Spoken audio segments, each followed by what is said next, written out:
BJP మేధావులు professionals సదస్సులో కేంద్ర హోంమంత్రి అమిత్ షా మాట్లాడుతున్నారు. లైవ్ చూద్దాం.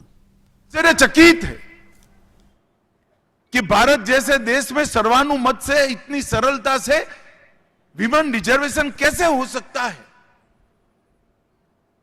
मगर कहते हैं ना, दम है तो सब कुछ मुमकिन होता है. बच्चे इसीलिए नारा लगाते हैं, मोदी है तो मुमकिन है. मित्रों, कई ऐसे मसले जो देश को सालों से अटके हुए थे और मेरी आयु के लोग ऐसा सोचने लगे थे कि ये कभी होगा या नहीं होगा. देश का संविधान बना तब से ये देश की मन की इच्छा थी, हर नागरिक की इच्छा थी कि धारा 370 समाप्त हो जाए और कश्मीर इस देश के साथ हमेशा के लिए जुड़ जाए. और इतनी बड़ी ऐतिहासिक गलती, मोदी जी को आपने दूसरी बार प्रधानमंत्री बनाया, मोदी जी ने हंसते हंसते पार्लियामेंट में 5 अगस्त 2019 को धारा 370 समाप्त कर दी.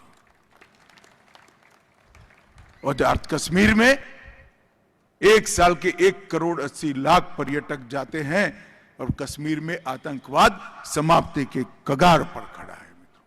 जो लोग कहते थे धारा 370 को हाथ लगाओगे खून की नदियां बह जाएगी, खून की नदियां छोड़ो, किसी की कंकर चलाने की हिम्मत नहीं हुई है. कंकर चलाने की साले सो हम राह देखकर बैठे थे 550 साल से कि अयोध्या में जहां प्रभु श्री राम का जन्म हुआ था वहां भव्य राम मंदिर बनना चाहिए.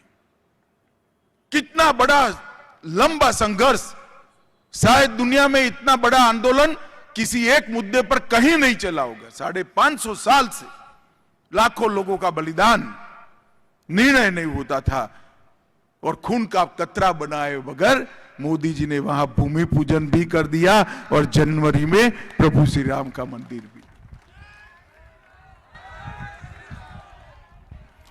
सर्जिकल स्ट्राइक हो या एयर स्ट्राइक हो, ये सारी चीजें पहले अमेरिका और इजराइल के लिए रिजर्व मानी जाती थी.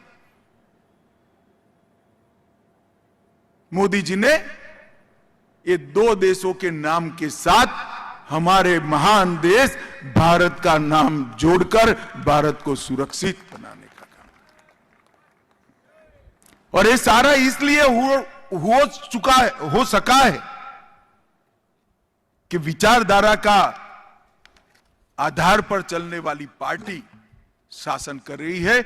एक मजबूत, पारदर्शी, प्रामाणिक और मेहनती, संवेदनशील नेतृत्व इस देश का नेतृत्व कर रहा है. इसलिए मोदी जी के नेतृत्व में भारत दिन दूनी रात चौगुनी प्रगति कर रहा है. आज दुनिया में दूसरे नंबर का देश है, मोबाइल बनाने वाला भारत है. तीसरा बड़ा स्टार्टअप रखने वाला देश भारत है. रिन्यूएबल एनर्जी में हम 4थे नंबर पर पहुंचे हैं. कई प्रकार की सिद्धियां हमारे देश के अंदर हमने प्राप्त की और मोदी जी ने परिवार की पॉलिटिक्स को समाप्त कर पॉलिटिक्स ऑफ परफॉर्मेंस, जो परफॉर्म करेगा वो ही देश पर शासन करेगा, इसको एस्टैब्लिश करने का काम. और अभी सारे इकट्ठा हो गए. आपने देखा होगा एक के साथ एक हाथ मिलाकर बड़े लंबे लंबे लंबे लंबे फोटो आते हैं, क्योंकि इनके पास विकल्प नहीं है. इसको ध्यान से देखेंगे तो ये सारी परिवारवादी पार्टी है जो अपनी अगली पीढ़ी के लिए राजनीति के अंदर है. हम अगली पीढ़ी के लिए राजनीति में नहीं है.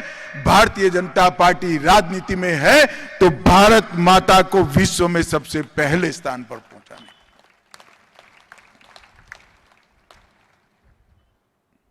जब उद्देश्य ही परिवार का कल्याण करने का हो तो जन कल्याण नहीं हो सकता.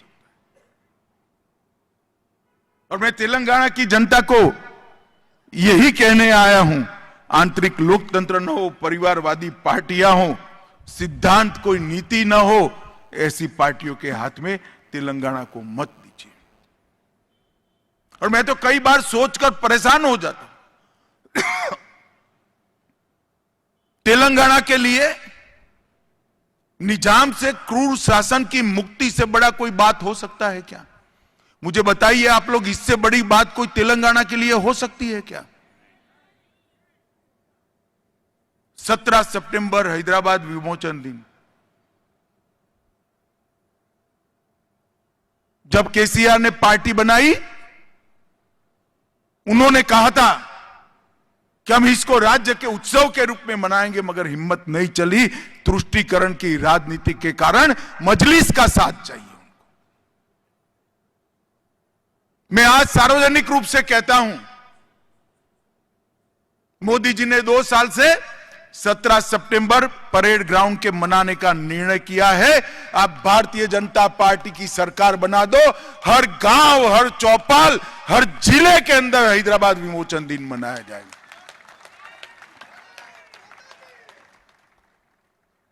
तेलंगाना की आजादी पर, भारत की आजादी पर आप गर्व नहीं कर सकते? किस प्रकार की तुष्टीकरण की, एपीसमेंट की पॉलिटिक्स, वोट बैंक की इतनी अहमियत तो हो सकती है क्या?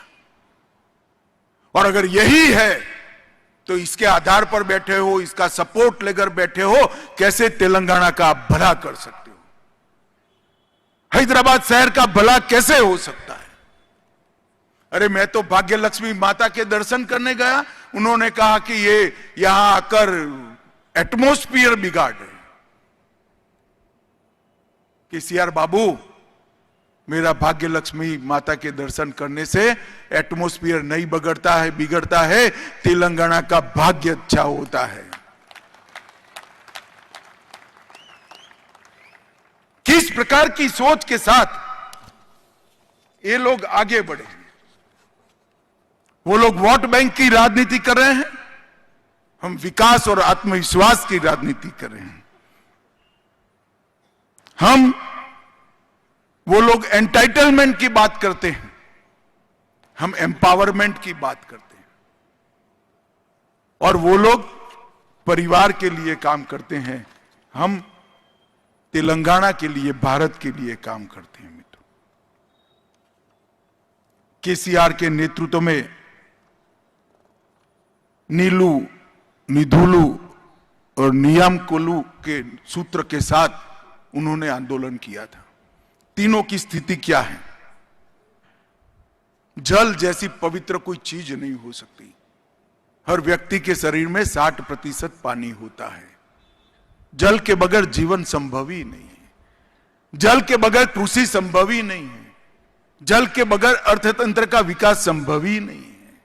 ये मुद्दे पर अलग तेलंगाना का आंदोलन चला और आपने कालेश्वरम योजना में भ्रष्टाचार कर संपत्ति बनाने का काम किया। शर्म आनी चाहिए आपको। पलामुरु रंगारेड्डी लिफ्ट इरिगेशन योजना में भी बड़ा कौभांड किया और 5 साल तक पूरा नहीं हो पाया। आपने नीलू का वादा पूरा नहीं किया।